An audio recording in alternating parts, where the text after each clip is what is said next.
मोदी जिंदाबाद, जिंदाबाद जिंदाबाद। जेपी नड्डा जिंदाबाद, जिंदाबाद जिंदाबाद। सारे नेता जिंदाबाद, जिंदाबाद जिंदाबाद। सारे कार्यकर्ता जिंदाबाद, जिंदाबाद जिंदाबाद। जनता जनार्दन जिंदाबाद, जिंदाबाद जिंदाबाद। राजस्थान जिंदाबाद, जिंदाबाद जिंदाबाद जिंदाबाद। नहीं ऐसा नहीं कहा था मैंने ये नहीं कहा था। आदरणीय जिलाध्यक्ष जी, सम्मानित मंच, उपस्थित बहनों भाइयों, मैं सबका नाम इसलिए नहीं ले रहा कि आधा मिनट बचेगा, सबका हो गया।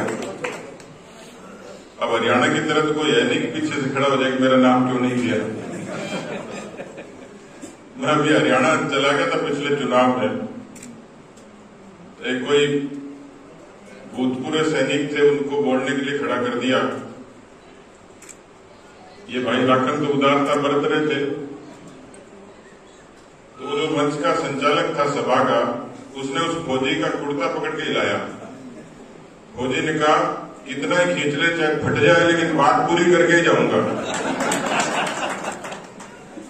लेकिन यहाँ सभी सज्जन लोग हैं कि मेरा जुलूस निकाला, भगवान आपका निकाले।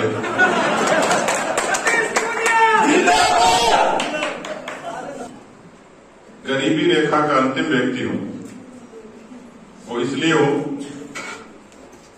कि आपका दिमाग भरा हुआ है, पेट खाली है।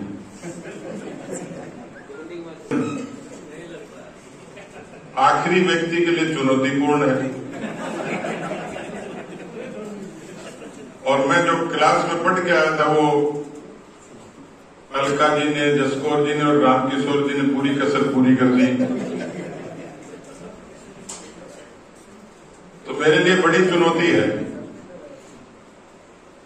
कि मैं, अब कई कहते हैं ना भाई साहब मंत्र दे के जाओ। अब मेरे पास कोई फिजिक्स का फॉर्मूला नहीं है, लेकिन फिर भी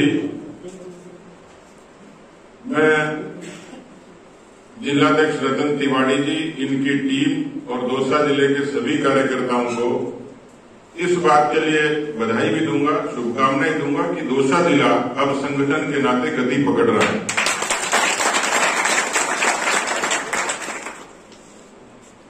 और उम्मीद करूंगा कि जिस जज्बात के साथ आपने शुरुआत की है, वो मैं इसलिए कह रहा था कि बहुत नई बातें नहीं है, लेकिन मैं बहुत संक्षेप में जितना मेरा बुद्धि कौशल है आपके बीच में बात रखूंगा।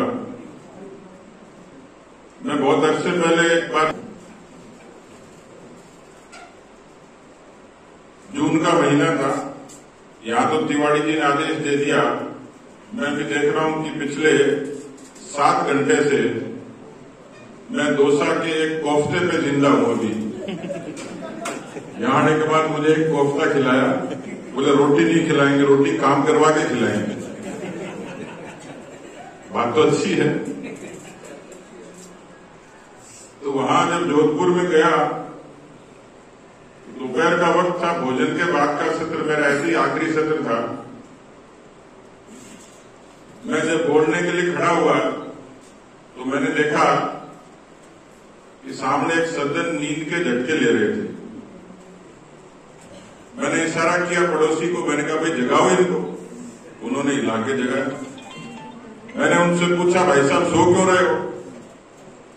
अब किसी सभा में कोई व्यक्ति सोए तो दो ही बात हो सकती है, या तो वो आपका प्रबल समर्थक है, भाई साहब बोले जाओ मैं तो आपके साथ ही हूं, या आपका घोर विरोधी है कि नेता तू बोले जा, मुझे कोई मतलब नहीं बात, या आपका घोर विरोधी है। मैंने जगाया तो मैंने पूछा सो क्यों रहे हो? बोले क्यों जी, आपको क्या तकलीफ है? मैंने कहा तकलीफ तो मेरे को ही है, क्योंकि मेरी निगाह बार बार तेरे ऊपर ही जा रही है। उसने कहा कि भाई साहब आप जो बात कहने जा रहे हो वो मुझे पहले से ही पता है। मैंने कहा ये व्यक्ति तो यहाँ भी है। तो मैंने कहा भाई चल बता क्या कहने आया हूं? क्या आप यही तो कहोगे कि संगठन को मजबूत करो, देश को आगे बढ़ाओ, ये तो मुझे पहले से पता है, तो अपनी नींद क्यों खराब करूं। तो मैं देख रहा था पीछे कुछ लोग उबासी ले रहे थे, लेकिन तिवारी जी ने आश्वस्त किया है कि बैठक के बाद भोजन कराएंगे। क्या खत्म हो गया? मित्रों, मैं कार्यकर्ता हूं इसलिए थोड़ा उदार भी हूं। सिर्फ नेता होता तो मुश्किल होती, और मेरे लिए भी समस्या होगी कि मैं भी अध्यक्ष पहली बार बना हूं, कई जगह जाता हूं तो पहली बार ही जाऊंगा, सामने वाले भी कई पहली बार ही बने। तिवारी जी ने कहा कि मैं पहली बार बना हूं, मैंने कहा मैं भी पहली बार ही बना हूं, कि मेरे बढ़ने के बाद में आप पहली बार आ रहे। तो मैंने कहा भाई संगठन की बैठक है, इसलिए उसमें ताम झाम की आवश्यकता नहीं है। हमें कार्य समिति जैसे बताई जाती है उस व्यवस्थित तरीके से करनी है। इन्होंने कहा जी इस बात को कर लेने दो, आगे हम व्यवस्था से कर लेंगे। मतलब ये तो अव्यवस्था से करनी, आगे बड़ी व्यवस्था से करनी। लेकिन मुझे ये उम्मीद नहीं थी कि दौसा जिले के कार्यकर्ता इतनी ऊर्जा के साथ में मुझे मान सम्मान करेंगे, और इसलिए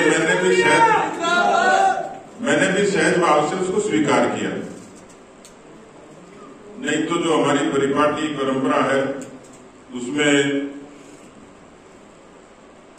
अच्छे तरीके से कुछ विषयों पर मार्गदर्शन होता, उस पर चर्चा होती, कार्य समिति के प्रस्ताव पर भी आपसे भी सुझाव लिए जाते। अभी एक कार्य समिति का प्रस्ताव आपके हाथ में है, हाथ में तो नहीं, थैले में है।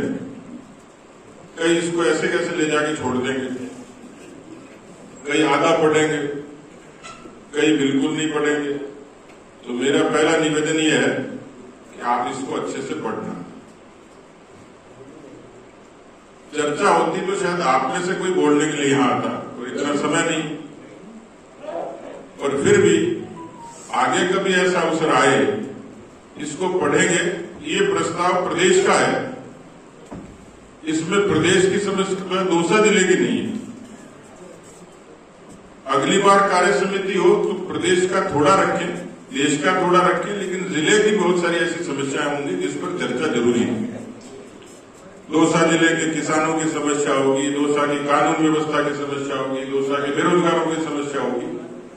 तो राजनीतिक प्रस्ताव का मतलब यह है कि उस जिले की जो राजनीतिक परिस्थितियां उस पर चर्चा हो जाए।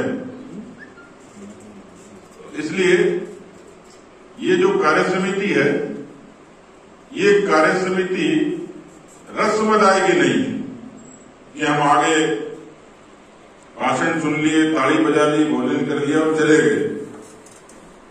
मैं बैठे बैठे यही सोच रहा था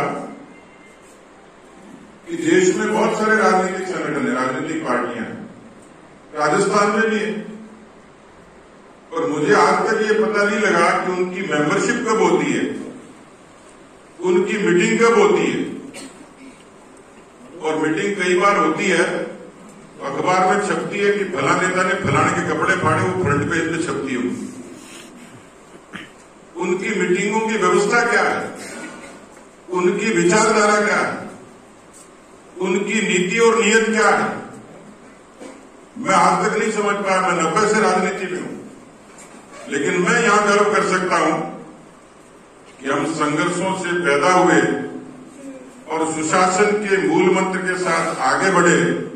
और आज मुझे गर्व है कि हमने सत्ताएं भी आई गई, विपक्ष में भी हम मजबूती से जिंदा रहे, लेकिन उस जिंदा रहने का और सुशासन से काम करने का यदि कोई तौर तरीका है तो भारतीय जनता पार्टी के संविधान ने और कार्य पद्धति ने हमें दिया। आप भी आजू बाजू देखेंगे तो इस तरीके से कोई वर्किंग कमेटी नहीं मिलेगी कि जहां व्यवस्थित तरीके से जिले के बारे में चर्चा हो, पार्टी के केंद्र और प्रदेश की योजनाओं की चर्चा हो, काम कार्यक्रमों की चर्चा हो। और भाई राजेंद्र जी ठीक कह रहे थे कि ये जो परिवार का शब्द है, दूसरी जगह तो एक ही परिवार का जिक्र आता है, यहां पूरी पार्टी परिवार मान के हम लोग काम करते हैं। इसलिए हम लोग कहते हैं कि we are party with a difference. और वो कौन सी है? वो पार्टी ऑफ डिफरेंसेस। इसलिए उनके लिए एक वंश है, हमारे लिए परिवार है। और इसलिए इस परिवार का चलना ये एक विशेष कार्यशैली के कारण है। अभी आदरणीय रामकिशोर जी ने जिक्र किया, थोड़ा किया, मैं उसको आगे बढ़ाऊंगा। इसलिए मित्रों, कई बार लगता है कि राजनीति चुनाव तक सीमित है। मैं ये भी अभिमान कर सकता हूं कि इस देश की राजनीति को समाज नीति से जोड़ने का कोई काम हुआ तो वो सिर्फ और सिर्फ भारतीय जनता पार्टी ने किया। मैं साक्षी उस बात का। भले ही मुझे 2 बार संक्रमण हुआ, लेकिन इस पार्टी के उस विचार ने वो जज्बे को कम नहीं होने दिया। और आज मुझे गर्व है कि पूरे कोरोना के कालखंड में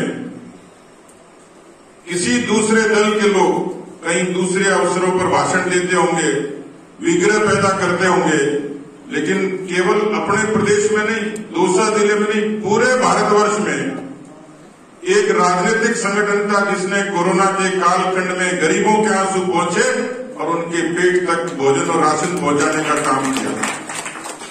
और आपको ये सुनकर भी गर्व होगा कि जब केंद्र के लोग हमसे रिपोर्ट मांगते थे तो हमें लगता था कि काम कर दिया, अब रिपोर्ट किस बात की। आपको इस बात की खुशी होगी क्योंकि दुनिया में ऐसी महामारी 100 साल बाद आई, दुनिया के सामने संकट था। तो दुनिया के जितने संगठन हैं, जितनी सरकारें हैं, जितने देश हैं, उनकी निगाह इस बात पे थी, उनके पास संसाधन थे, सरकारें थी, वैज्ञानिक थे, उन्नति थी, तरक्की थी। लेकिन इस महामारी में जज्बे के साथ सेवा का भाव कहीं दिखा तो भारत में दिखा, और भारत में भी भारतीय जनता पार्टी में दिखा। इसलिए संयुक्त राष्ट्र संघ ने ये रिपोर्ट मांगी कि ये सत्ताधारी दल, जिसकी प्रदेशों में इतनी सरकारें हैं, लेकिन फिर भी इसने इतने मजबूत जज्बे के साथ इस राजनीति को सरोकार से जोड़ा। मैं मानता हूं ये अनूठा चरित्र भारतीय जनता पार्टी का है, जिसने हमें इज्जत दी, गरिमा दी, मान सम्मान दिया। कार्यकर्ता साथियों, बहुत ऐसे लोग हैं जिनके वरिष्ठ जनों ने जनसंघ का कालखंड देखा है। अभी रतन जी, वीर बहादुर सिंह जी का, नरसिंह प्रसाद बोरा जी का जिक्र कर रहे थे।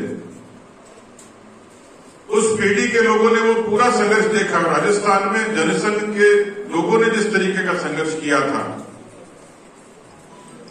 इसलिए हमारे पीछे एक संघर्ष की विरासत है, एक वंश का और खानदान की परंपरा नहीं।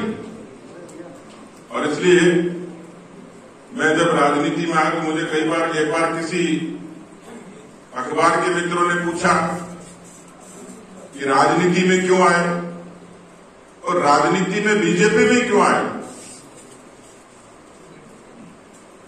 बसपा में भी जा सकते थे, सपा में भी जा सकते थे, आप में भी जा सकते थे, लेकिन मैं ये मानता हूं कि राजनीति में आना संयोग हो सकता है, लेकिन भारतीय जनता पार्टी से जुड़ना ये संस्कार था, ये संयोग नहीं था। और इसलिए आप में से मेरी बात का समर्थन करते हो कि जिस तरीके से राजनीति में रहते हुए हम लोग एक परिवार भाव के साथ काम करते हैं, एक ऐसी विरासत हमें मिली।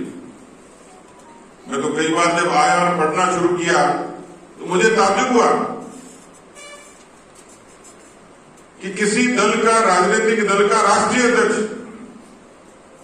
जो अपनी पार्टी के एजेंडे के लिए, डॉक्टर श्यामा प्रसाद मुखर्जी जिन्होंने कहा कि देश की एकता और अखंडता सर्वोपरि है, कश्मीर देश का हिस्सा है, और केवल अल्प आयु में, कम समय में कदाचित उनके मन में भी आ सकता था कि सत्ता तो भोग के लिए, आज नहीं तो कल सत्ता आएगी। लेकिन उस ऊर्जावान नौजवान ने दुनिया में उदाहरण पेश कर दिया। कश्मीर की घाटी में देश की एकता और अखंडता के लिए मैंने तो दुनिया में देखा कि अपनी पार्टी के एजेंडे पर शहीद होने वाले वो पहले राष्ट्रीय अध्यक्ष थे किसी भी राजनीतिक दल के।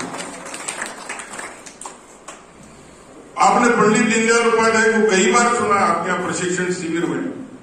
वो खानापूर्ति नहीं थी, उनके जीवन में बनावट नहीं थी, और इसीलिए उन्होंने जो अंत्योदय का विचार दिया, उनकी कलम और वाणी से निकला होगा बेशक, लेकिन उनकी कलम और वाणी से निकले हुए उस विचार ने भैरव सिंह शेखावत जी की सरकार में काम के बदले अनाज की अंत्योदय की योजना को गरीबों के आंसू पहुंचने के लिए धरातल पर उतार दिया। इसलिए जब जब अवसर आया, विपक्ष के नाते हमारी भूमिका प्रखर थी, और जब शासन आया तो मित्रों आप गर्व कर सकते हो। मैं कई बार कहता हूं, इस बात की कोई भी दल के लोग तकरीर करेंगे, मेरी पार्टी का कार्यकर्ता शर्मिंदा नहीं हो सकता चौपाल पे। राजनीतिक आरोप लगेंगे, आप पर उंगलियां उठेंगी, प्रश्न चिन्ह खड़े होंगे, आपके खिलाफ नारे लगेंगे, लेकिन मेरा दावा है कि 70 वर्षों के हिंदुस्तान की सियासत में, राजनीति में उनको 50 वर्ष अवसर मिला, हमें 20 वर्ष मिला। 50 और 20 में बहुत फर्क है। लेकिन मैं कई बार जब एक किसान आंदोलन की चर्चा होती है, अब ये चीजें छुपी हुई नहीं आपसे कि किस तरीके का प्रायोजित सा आंदोलन, किस तरीके के लोग, किस तरीके की परिस्थितियां। तो मैं उनसे पूछता हूं कई बार, और मैं कई बार जब सभाओं में जाता हूं तो किसान भाइयों से ही पूछता हूं, आपसे ही पूछता हूं। ये प्रश्न आपसे है क्योंकि आप जिम्मेदार दल के जिम्मेवार कार्यकर्ता हैं कि 50 वर्षों में, इन 70 वर्षों में भारत के किसान के लिए कौन सी ऐसी योजना जिससे किसान का जीवन बदला है? कौन सी योजना? आप में से कोई बताएगा? आपसे पूछ रहा हूं, किसानों का जीवन बदलने वाली कौन सी ऐसी योजना जिससे भारत के किसानों का जीवन बदला, उनको ताकत मिली है? किसान क्रेडिट कार्ड कांग्रेस ने दिया क्या? कितने बरस राज रहा उनका? किसान क्रेडिट कार्ड, हिंदुस्तान के करोड़ों किसानों को क्रेडिट कार्ड देने की सौगात किसने दी? अटल बिहारी वाजपेयी जी ने दी। आपको गर्व नहीं होता क्या? आपको गौरव नहीं होता क्या? आपको मान सम्मान महसूस नहीं होता क्या? दूसरी योजना बताइए। प्रधानमंत्री फसल बीमा योजना वाजपेयी जी ने शुरू की और मोदी जी ने उसको आगे बढ़ाया। ये बातें मित्रों हम पढ़ते नहीं है। 65,000 करोड़ रुपए राजस्थान के किसानों को सिर्फ प्रधानमंत्री फसल बीमा योजना का क्लेम मिला है। किसान सम्मान निधि 11 करोड़ किसानों को 1,15,000 करोड़ का सीधा ट्रांसफर राजस्थान और हिंदुस्तान की नहीं, दुनिया की सबसे बड़ी डायरेक्ट बेनिफिट ट्रांसफर स्कीम है जो किसानों के खातों में सीधे जमा होती है। दुनिया के किसी देश में नहीं, सिर्फ हिंदुस्तान में होती है। और इसलिए जब लोग आकलन करते हैं अपना अपना, तो मैंने चंद बातें इसलिए बताई कि समय इतना है। इसलिए मित्रों आप गर्व कर सकते हो, इस देश में इन वर्षों में बुनियादी विकास की चर्चा करते हैं। मैं कई बार ताज्जुब करता था कि बैंक का खाता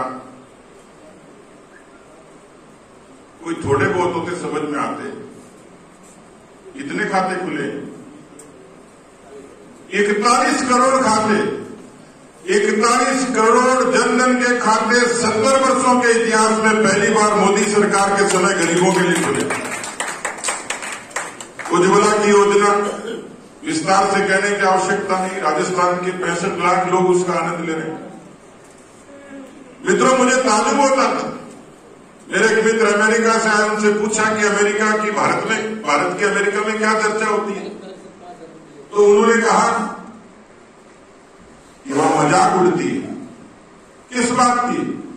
कि दुनिया के सबसे बड़े लोकतंत्र का प्रधानमंत्री भारत के लोगों को शौचालय बनाने की अपील कर रहा है। बात तो शर्मिंदगी की थी, लेकिन मैं देश के प्रधानमंत्री को सैल्यूट कर गया कि देश का प्रधानमंत्री उन माताओं और बहनों की परिस्थितियों का आकलन कीजिए कि जब किसी गांव में, किसी गरीब घर में माताएं बहनें अंधेरा होने का इंतजार करती थी, उनके स्वास्थ्य को चुनौती थी, उनकी सुरक्षा को चुनौती थी, उनके सम्मान को चुनौती थी। बात तो छोटी लगती होगी, लेकिन ये अपील देश के प्रधानमंत्री ने की और 10 करोड़ से भी ज्यादा शौचालय बनकर हिंदुस्तान में तैयार हो गए। मित्रों, एक लंबी फहरिस्त है। आपको अभी जसकौर जी ने किताब दी है, इसमें बहुत सारी चीजें। आप इंटरनेट पर भी देखोगे, किसी दादाजी को नहीं आता तो पोते से पूछना कि मोदी सरकार की उपलब्धियां क्या है। इसलिए कार्यकर्ता साथियों, बुनियादी विकास को तरक्की देने का काम ये मोदी जी की सरकार ने किया। देश यही था, लोग यही थे। लेकिन मित्रों, ये काम तो किसी को लगता होगा आसान थे, बैंक का खाता खुल जाए, शौचालय बन जाए, आवास बन जाए। लेकिन आप में से बहुत लोग साक्षी हैं। दौसा के किसी संजीदा आदमी को क्या कश्मीर से ताल्लुक नहीं? क्या कश्मीर में कोई शहीद होता होगा तो दौसा के लोगों को वेदना नहीं होती होगी? अखबार में किसी शहीद की फोटो छपती होगी। आपके मन में ये पीड़ा भी होती होगी कि आतंकवाद का कलंक कब मिटेगा। आप बैठे बैठे चौपाल पर ये भी सोचते होंगे कि कोई होगा क्या माई का लाल जो 370 को खत्म कर देगा। इस बात की चर्चा चौपाल पे होती थी। 500 वर्षों का संघर्ष, लाखों लोगों की आहुति, आपकी आत्मा में भी कष्ट और क्लेश होता होगा कि जब राम जन्मभूमि के, राम के मंदिर के निर्माण के नारे लगते थे, लोग, कांग्रेस के लोग आपसे उपहास करते थे कि अरे बीजेपी वालों, सिर्फ नारे लगाओगे कि या मंदिर बनाओगे। लेकिन माई के लाल नरेंद्र मोदी ने उस मंदिर के निर्माण का शिलान्यास करके आपको इज्जत बख्शी नहीं पड़ती, आपको गौरव हुआ होगा, आपको इज्जत मिली होगी, आपको मान सम्मान मिला होगा, आपको भरोसा बढ़ा होगा। इसलिए मित्रों, उनका दिमाग भी खाली है, खजाना भी खाली है और इतिहास भी खाली है।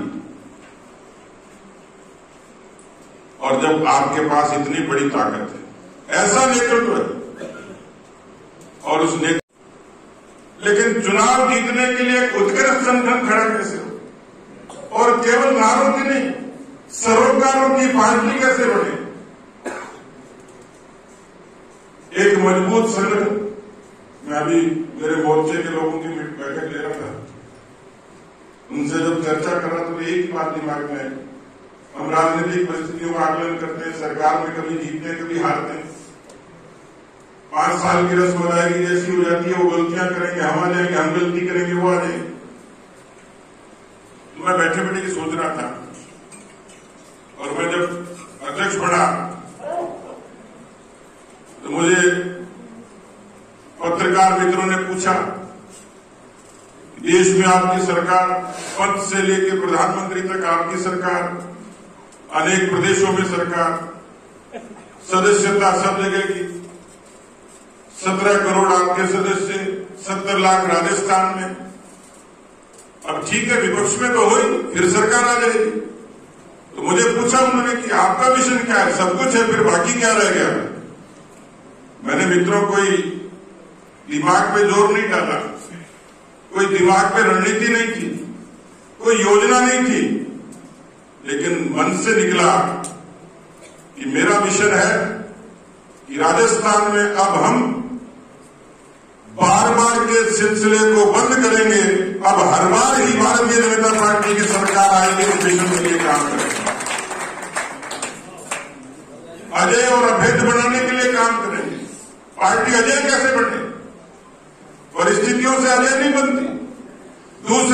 गलतियों से नहीं बनती, अपनी ताकत और दमखम के बूते पर। इसलिए मैंने कहा उस मोर्चे की बैठक में कि एक मजबूत संगठन हर बात का जवाब है।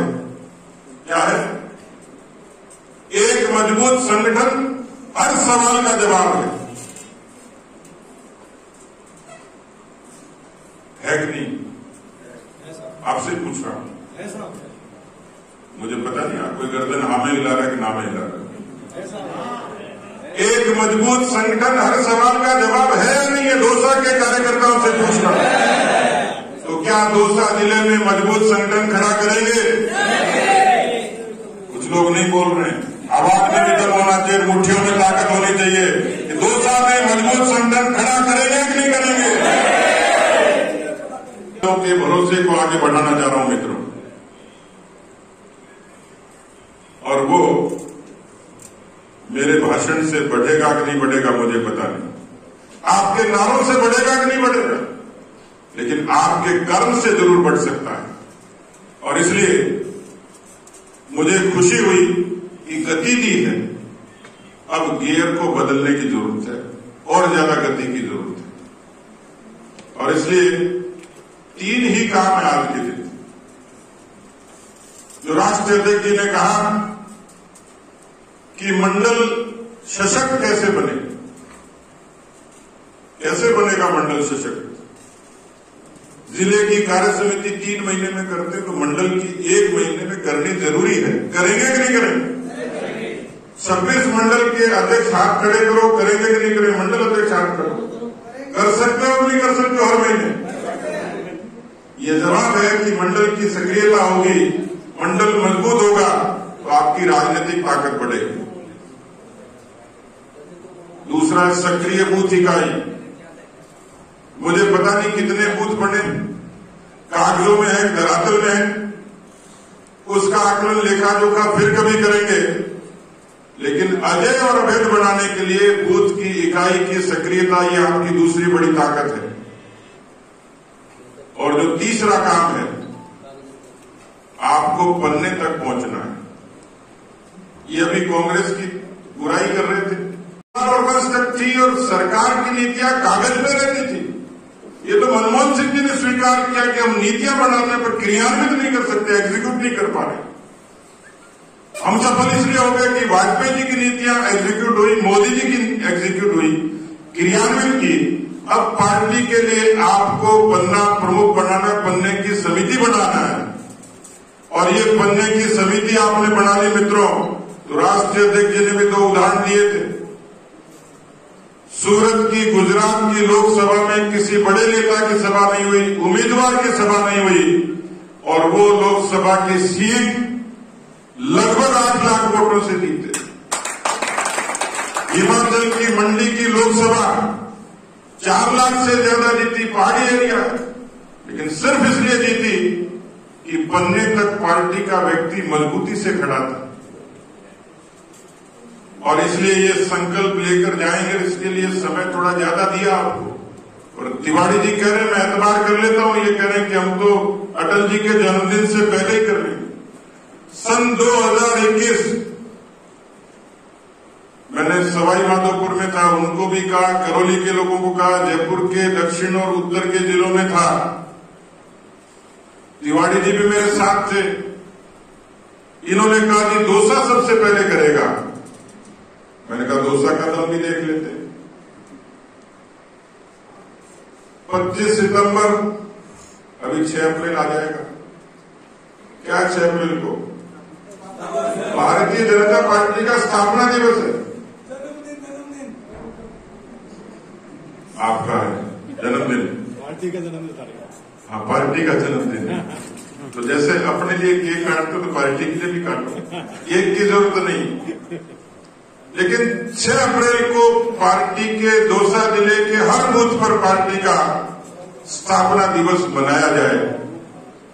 कैसे मनाएंगे? बहुत साधारण तरीके से। मैं नहीं कह रहा कोई सेलिब्रेशन करो, घर पे झंडा लगाओ, बाहर अपने नाम की तख्ती लगाओ, आपका ही काम आपको ही करना।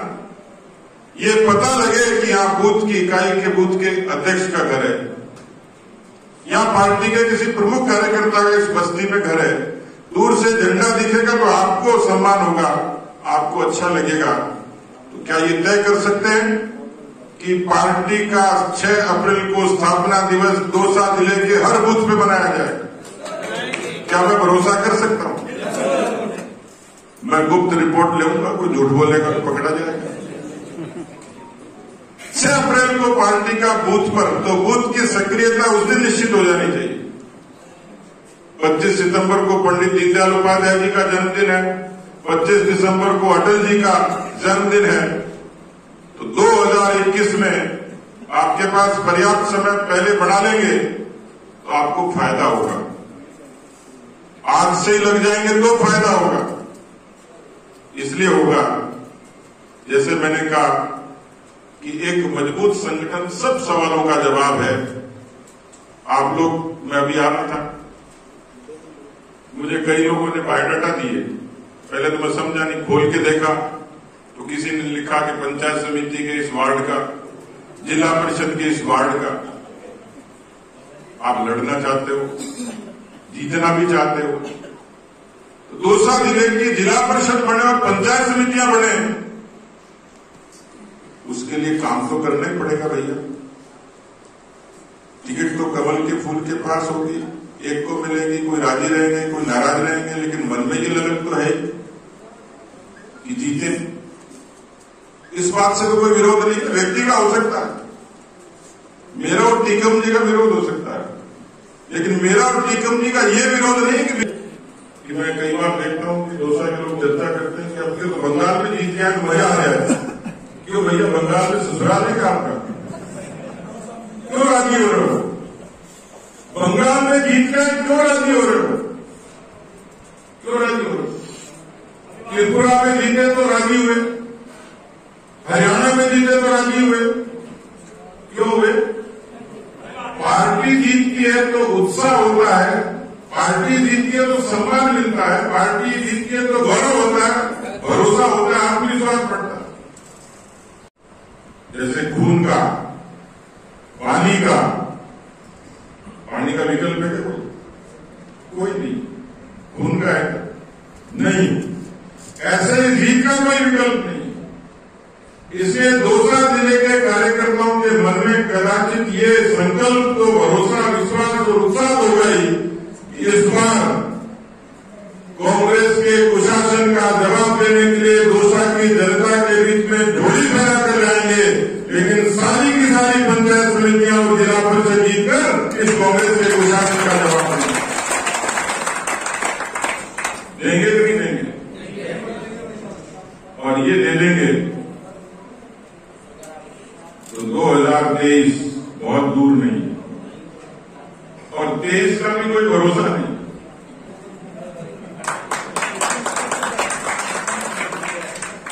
डॉक्टर राम मनोहर लोहिया कहते थे जिंदा लोगों में 5 साल इंतजार नहीं करते, या तो आंदोलन से, या करामात से, या ताकत से।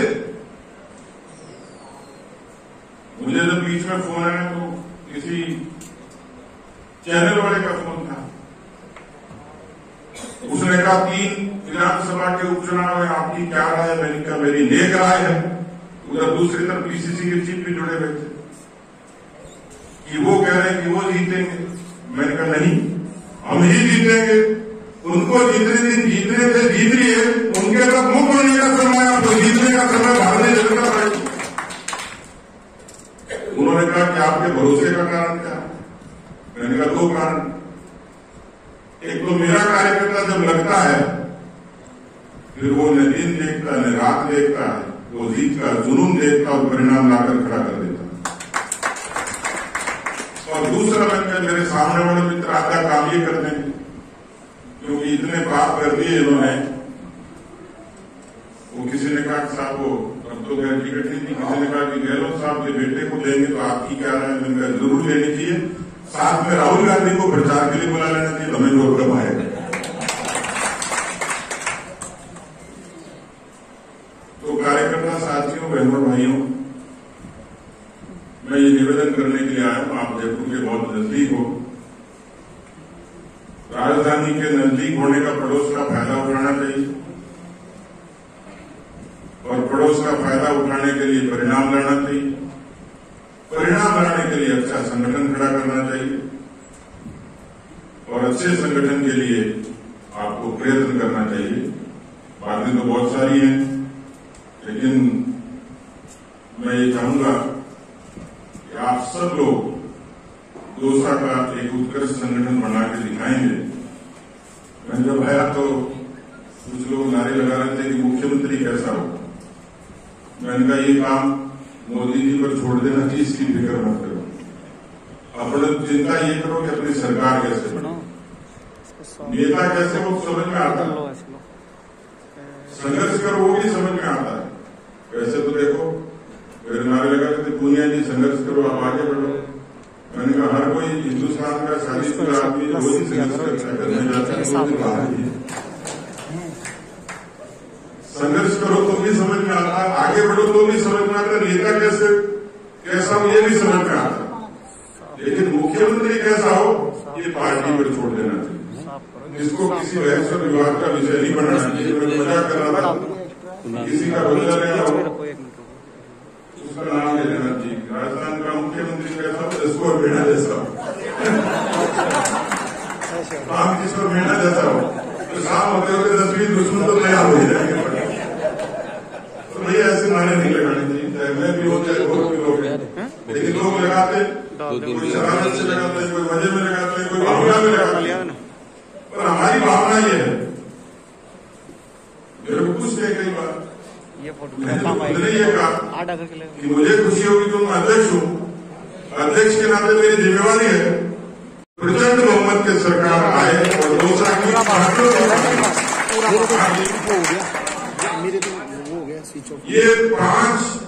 ये पंजा नहीं है, पंजा तो गायब करना, मुट्ठीबाज नहीं है। पांचों की पांचों विधानसभा सीटें जीतनी है।